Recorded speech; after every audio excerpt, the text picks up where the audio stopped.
പെരിന്തൽമണ്ണയിൽ വൻ ലഹരിവേട്ട 104 gram MDMA-യുമായി aided school manager അടക്കം 2 പേർ അറസ്റ്റിൽ.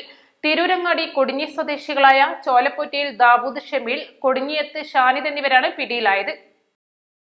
കാറുകളിലും മറ്റു ചെറുവാഹനങ്ങളിലും രഹസ്യാറകൾ ഉണ്ടാക്കി MDMA ഉൾപ്പെടെയുള്ള വീര്യം കൂടിയ സിന്തറ്റിക് ലഹരി മരുന്നുകൾ ജില്ലയിലേക്ക് കടത്തുന്നതായി മലപ്പുറം ജില്ലാ പോലീസ് മേധാവി എസ് ശശിധരൻ IPSന് ലഭിച്ച രഹസ്യവിവരത്തെ തുടർന്ന് ഡാൻസ് ഓഫ് സംഘവും പെരിന്തൽമണ്ണ പോലീസും രാത്രിയിൽ നടത്തിയ പരിശോധനയിൽ അങ്ങാടിപ്പുറം റെയിൽവേ മേൽപ്പാലത്തിന് സമീപം വെച്ചാണ് ഇവർ പിടിയിലായത്. പ്രതികൾ കാറിൽ ബാംഗ്ലൂരുവിൽ നിന്ന് നാട്ടിലേക്ക് വരുന്നതായി വിവരം ലഭിച്ചതിൽ പെരിന്തൽമണ്ണ പോലീസ് രാത്രി 12 മണിയോടെ അങ്ങാടിപ്പുറം റെയിൽവേ മേൽപ്പാലത്തിൽ വെച്ച് കാർ കൈ കാണിച്ചു.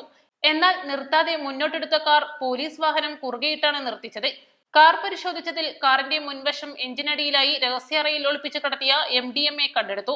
ദേഹത്തും ബാഗുകളിലും ഒളിപ്പിച്ചു കടത്തുന്ന സ്ഥിരം രീതി പോലീസും എക്സൈസും കണ്ടുപിടിക്കാൻ തുടങ്ങിയതോടെ ലഹരിക്കടത്തു സംഘം പുത്തൻ രീതികൾ പരീക്ഷിക്കുകയാണെന്നും മുൻപും പലതവണ ഇതേ രീതിയിൽ ലഹരി മരുന്ന് കടത്തിയതായും പ്രതികൾ പോലീസ് സംഘത്തോട് പറഞ്ഞു. മൊറയൂരിലെ LP സ്കൂളിന്റെ മാനേജറാണ് ദാവൂദ് ഷമീൽ. കൂടാതെ ബാംഗ്ലൂരുവിലും നാട്ടിലും ഈവന്റ് മാനേജ്മെന്റും നടത്തുന്നുണ്ട്. കൂട്ടുപ്രതി ഷാനിദും ദാവൂദ് ഷമീലിന്റെ കൂടെയാണ് ജോലി ചെയ്യുന്നത്. ബാംഗ്ലൂരിൽ ജോലിയുടെ ഭാഗമായി പോയി വരുന്നതിന്റെ മറവിലാണ് പ്രതികൾ അമിത ലാഭം ലക്ഷ്യം വെച്ച് ലഹരിക്കടത്തിലേക്ക് ഇറങ്ങുന്നത്. പ്രതികളെ പെരിന്തൽമണ്ണ കോടതിയിൽ ഹാജരാക്കി.